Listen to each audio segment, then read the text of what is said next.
exactly happened? Just an amazing fall from grace, and so many people wondering where their money is. There would be a huge temptation for you to cheat and look at everybody else's cards. He is done. He is finished. He is not fighting again. Stop talking about him fighting because he's not coming back. Floyd Mayweather, once regarded as boxing's undefeated champion and a man who publicly claimed billionaire status, is now confronting what appears to be the harshest setback of his life outside the ring. In a dramatic development, reports indicate he reacted strongly after a staggering $42 million fraud ruling was issued, a decision that has shaken the core of his business empire.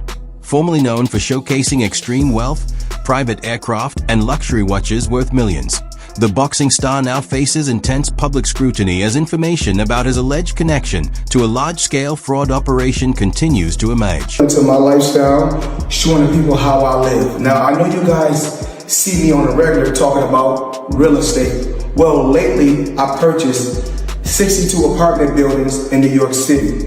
And what I need you guys to do, slide over and check out the photos. It's not all 62 buildings, it's a few buildings, but guess what? All the buildings belong to me. I don't have no partners.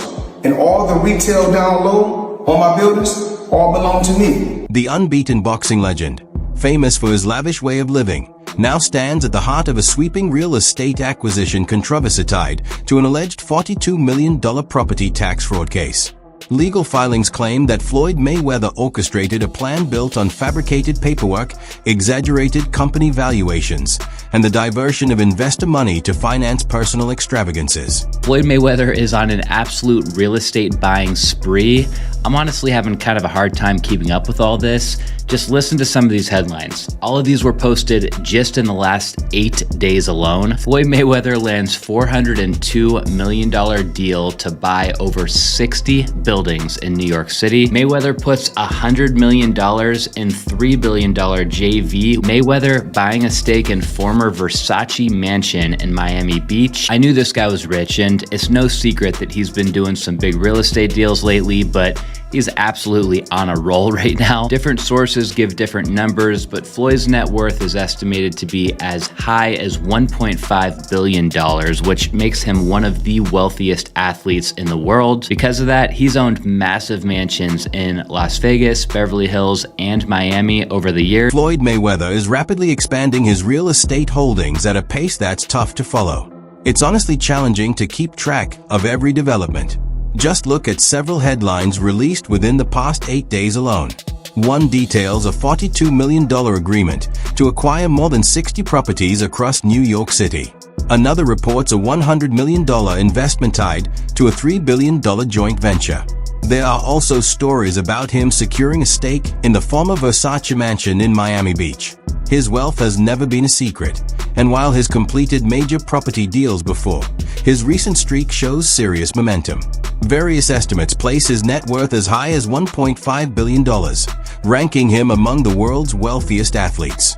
Over the years, that fortune has enabled him to own sprawling estates in Las Vegas, Beverly Hills, and Miami.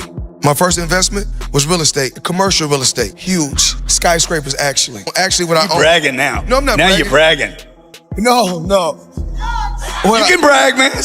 No. Actually, what I own right now is 9 skyscrapers. I'm building my 10th skyscraper right now. So I own 9 skyscrapers, and I'm building my 10th skyscraper. As new information surfaces, several of Floyd Mayweather's high-value real estate assets, including 9 skyscrapers in New York City, have reportedly been confiscated or placed under restriction while authorities conduct additional legal examination. These actions place significant strain on the reputation he built as a sharp investor and entrepreneur. Although he has rejected all allegations of misconduct, the controversy now puts both his vast financial holdings and his long-standing legacy in professional sports and beyond at serious risk. My first investment was real estate, commercial real estate, huge. Skyscrapers, actually. Actually, what I own. You're bragging now. No, I'm not now bragging. You're bragging. No. You can brag, man. No. Actually, what I own right now is 9 skyscrapers. I'm building my 10th skyscraper right now. So I own 9 skyscrapers, and I'm building my 10th skyscraper. Stephen A. Smith, the outspoken voice from ESPN, has publicly delivered strong criticism directed at Floyd Mayweather Jr. following reports surrounding the boxing star's alleged financial issues. Through a series of intense on-air remarks, Smith conveyed disbelief at Mayweather's reported connection to a property-related fraud case, questioning how an athlete of his prominence could become linked to such serious accusations. Here's the reason why. He's retired, number one. Number two, he had already proved himself as a world champion, made a whole boatload of money. He got $700 million in 2 fights, for crying out loud. He did all of that stuff. Then he retired, and he's announced that essentially these are exhibitions. He's just having fun with it because he's getting old. He's 45 years old now, and he did what he came to do. That's entirely different than a 25-year-old on the come up, knocking people out. His remarks centered on what he described as a clear contradiction between Mayweather's carefully crafted image as a sharp, calculated entrepreneur and the severity of the claims now tied to his name. He underscored how serious the matter is, pointing out the lasting damage to Mayweather's reputation and legacy if the accusations are ultimately confirmed. Mayweather was undefeated for the last half of his career with one hand. He constantly broke his hand. Yeah. He would go into a ring knowing he had no shot at knocking somebody out because his hands were hurt too much, and literally walked in the ring and said, I'm going to embarrass you and humiliate you by showing the world you can't hit me. Stephen A. Smith once had the rare chance to see firsthand the extravagant way of life enjoyed by boxing great Floyd Mayweather Jr. While touring Mayweather's expansive residence in Las Vegas, Smith stepped into an environment defined by exceptional luxury and carefully crafted detail. What's your definition of toy? Well, private jet, Enzo, Bugatti. Let's walk over here. I'll show you a couple toys. They call this the $1 million garage. I know we're on television, Floyd, but I think it's necessary for me to say, damn. Beyond the mansion's opulence, Stephen A. Smith was especially impressed by Floyd Mayweather Jr.'s remarkable collection of luxury cars. The garage features numerous Rolls-Royces, a Bugatti Veyron, and a Ferrari 488 GTB, all kept in immaculate condition. Mayweather's passion for high-end vehicles is widely known, with reports noting he owns more than 100 luxury automobiles, some of which remain unused, acting as clear markers of his immense wealth. Why? Talk to me about why you make the decision to drive different colored cars in respective cities. Spoiled brat. Oh, just being a brat? Just being a brat. The 7 cars that you showed me are in excess of $15 to $20 million. Let me see what's the number. We go 3 going. And you don't drive them. It's close to 15 million. You're right. It's close to 15 million. Floyd Mayweather, widely recognized for his passion for real estate, recently made a major move with the purchase of a large rental property collection in Upper Manhattan. This $42 million acquisition, called the Black Spruce Portfolio, includes more than 60 buildings and roughly 1,000 affordable housing units, marking it as one of the city's largest multifamily deals of the year. Beyond potential tax benefits linked to the affordable housing designation, the investment carries personal meaning for Mayweather, who grew up sharing a small one-bedroom apartment with his family.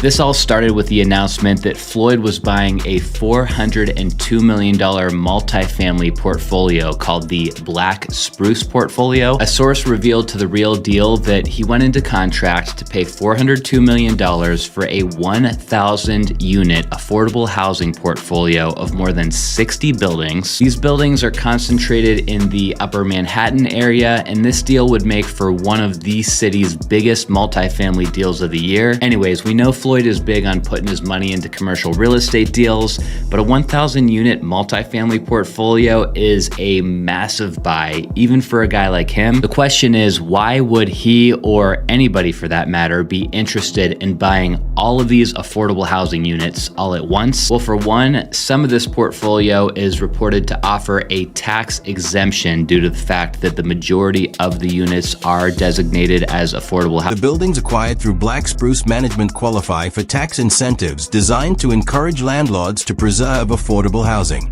These exemptions can extend up to 40 years, helping ensure that Floyd Mayweather's investment maintains accessibility for residents over the long term. This purchase arrives as New York's real estate market begins to rebound following a slowdown driven by higher interest rates. I love bringing the people into my lifestyle, showing the people how I live. Now, I know you guys see me on the regular talking about real estate. Well, lately I purchased 62 apartment buildings in New York City. And what I need you guys to do, slide over and check out the photos. It's not all 62 buildings, it's a few buildings, but guess what? All the buildings belong to me. I don't have no partners. And all the retail down low on my buildings all belong to me. Guess what? You can do the same. It's all about making power moves. And I'm pointing like this because all of them. We're in New York City right now. We're in Manhattan. That's what we do. Come on. You know all the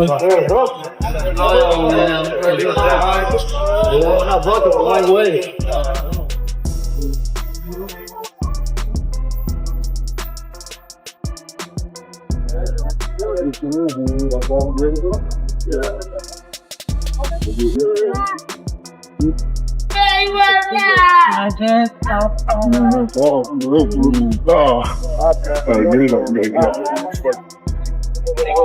All this money made. No partners. All by myself. Over 1,000 apartments. I'm just getting started.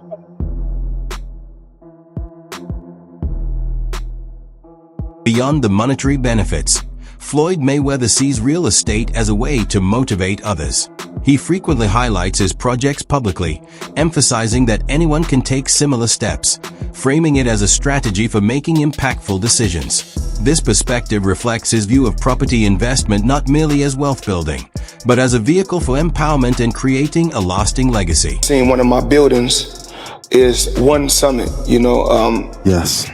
It's one of the tallest commercial buildings in the world. So just in New York alone, I got 9 skyscrapers. And Andrew Mathias, great business guy. This is what he told me one day. We took a walk. We was in New York. We was taking a walk. He said, "You see that building right there?" He said, "Yeah." We said, "We own that. You see this building? We own it." So we was walking and walking. Then he said, a boxer makes money when he boxing. A football player makes money when he playing football. Basketball player makes money when he playing basketball. He said, but New York real estate, you make money when you sleep. Floyd Mayweather Jr. is widely regarded as the highest-paid boxer in history, a distinction earned through unmatched talent inside the ring and exceptional self-promotion. He stepped away from professional boxing in 2017, leaving a legacy filled with remarkable fights and record-setting earnings. Following his retirement, Mayweather continued making headline-grabbing acquisitions, including lavish homes in Los Angeles and other luxury items that showcased his fortune. Floyd Money Mayweather up until recently didn't have any money, so Floyd is the highest earning athlete in his career, making over $1.1 billion. And after making a killing, he ended up retiring in 2017. However, he dug himself into a hole after making super lavish purchases like this LA mansion. It was so bad that he actually owed $22.2 million to the IRS, which made him have to come out of retirement to pay that back. Like and follow for more. Despite his wealth, reports indicate that Floyd Mayweather encountered serious financial hurdles. Among the most significant was a $22.2 million debt owed to the IRS, which reportedly influenced his choice to return from retirement and participate in exhibition bouts. Well, there may be another reason Floyd Mayweather has agreed to fight Conor McGregor. ESPN reporting that Mayweather, get this, still has not paid his taxes for 2015. We don't know how much money Mayweather owes, but he's asking the IRS for a break until the fight, the end of August. Mayweather made about $220 million from his fight with Manny Pacquiao. That was back in 2015. He's expected to make about that much for the McGregor fight. Maybe he should have stayed retired and paid his taxes. Yeah, paying taxes, usually that catches up with you if you don't do that. Records show that Floyd Mayweather carried out standing tax liens from earlier years, including a $7.2 million liability dating back to 2010. In filings with the U.S. Tax Court, he contended that although he held significant assets, most were illiquid, complicating immediate repayment. Mayweather requested to postpone payment until after his 2017 bout with Conor McGregor, expecting the fight's earnings would cover the owed taxes. Well, it turns out that the rumors were true, and Floyd Mayweather has been trapped in Dubai for the last 50 days. Gervonta Davis was the first to claim it. Now multiple insider sources have confirmed that he is in fact trapped in Dubai for a debt that has nothing to do with boxing. After doing a little digging, it seems that someone in his camp while he was shopping for jewelry in Dubai stole one of the pieces, got away with it, and then blocked all communication with Mayweather. Since then, Floyd has already paid for the jewelry, but they refuse to let him go until they get their piece back. And allegedly, this guy right here is the thief that started this whole mess. Floyd Mayweather's financial controversies go beyond tax matters, exposing a history of legal disputes and disputed transactions. In 2015, he faced a lawsuit for not completing a $3 million payment on a diamond necklace, having stopped payments after an initial $1 million deposit and 6 additional installments. Well, it turns out that the rumors were true, and Floyd Mayweather has been trapped in Dubai for the last 50 days. Gervonta Davis was the first to claim it. Now multiple insider sources have confirmed that he is in fact trapped in Dubai for a debt that has nothing to do with boxing. After doing a little digging, it seems that someone in his camp while he was shopping for jewelry in Dubai stole one of the pieces, got away with it, and then blocked all communication with Mayweather. Since then, Floyd has already paid for the jewelry, but they refuse to let him go until they get their piece back. And allegedly, this guy right here is the thief that started this whole mess. Floyd Mayweather has earned millions, but he has also faced accusations of collecting funds for events and merchandise that never materialized. Supporters reportedly paid for meet and greets, personal appearances, and exclusive content, only to receive nothing in return. A TikTok investigation highlighted how much of his brand relies on hype and perception rather than actual deliverables. I am just flabbergasted that the highest paid boxer, one of the most famous people on the planet, Floyd Mayweather, has managed to become a repeat offender as a scam artist. NFT world, guess what? Guess what? Drop. And of course, I'm the money man. But guess what? Sure are. We're not done yet. We aren't? They told me there's more scamming to be done. And it's not over. My God. Autograph gloves. Oh my God. That's incredible. 2,000 people that invest in his NFT project get a chance to win autographed gloves. It's crazy. But you might be asking, did he actually follow through on his promises and deliver these gloves? Of course he fucking did. Money May, you all know the rest. Money May, you all know the rest. You just got scammed again. Floyd Mayweather has consistently emphasized that money plays a central role in his life. He has stated that he hopes his children will follow his path and pursue the same type of business ventures. His primary goal, he explains, is building generational wealth. However, this mindset has drawn criticism from those who feel he values financial gain more than personal character. I believe in building generational wealth. Even like when my children, all 4 of my children are adults. And I told them, no more handouts. Because I feel like I'm hurting my children just by I give them money, they go shopping, they put gas in their car, they party, they come back, I need money. I give them money, I buy them houses, I buy them cars. Told them, listen, if you guys go to school or you work in one of my businesses, then you can branch off, get your own business, and I'll put the money up to help you start a business, but I need you guys to take what I've already started and triple and double that, and then I need my grandchildren to come behind you guys and do the same thing. This image centered on wealth has shaped a new generation of athletes. Stephen A. Smith argued that many young competitors today look up to Floyd Mayweather not for his technique, footwork, or unmatched ring intelligence, but for the size of his earnings. Smith believes this perspective does a disservice to boxing, implying that financial success outweighs skill, and in doing so, it risks diminishing the very legacy that Mayweather built in the sport. It's the businessman in Mayweather they actually love even more. As the sun clearly set on the boxing career of Mayweather, many can reflect on a lot of things about the man. He wasn't a Mike Tyson-like knockout artist, or even Tommy the Hitman Hearns. To many, he wasn't even Sugar Ray Leonard. He certainly can't be confused with Muhammad Ali or any other fighter who's ever been socially conscious. No doubt he was guilty of domestic violence, as our very own The Undefeated accurately pointed out. He definitely had his share of boring fights that didn't give the people what they actually wanted to see. But that ain't the legacy these athletes are paying attention to. What they're paying attention to instead is the $1 billion plus Mayweather has earned in his career. How box office he made himself. How he's been his own boss, answerable to no commissioner, no owner, no GMs, and barely even the fans for the last decade in achieving unprecedented wealth, fame, and control of his own name, his own brand. And how despite strenuous efforts by so many to bring him down, they simply weren't able to do it. You want to see an athlete drool? The idolized displaying deference and respect? Watch. What's your perspective on Floyd Mayweather's $42 million scandal? Could this be the start of a serious decline for his empire? Or will he recover and rise again as he has in the past? Share your opinions in the comments section below.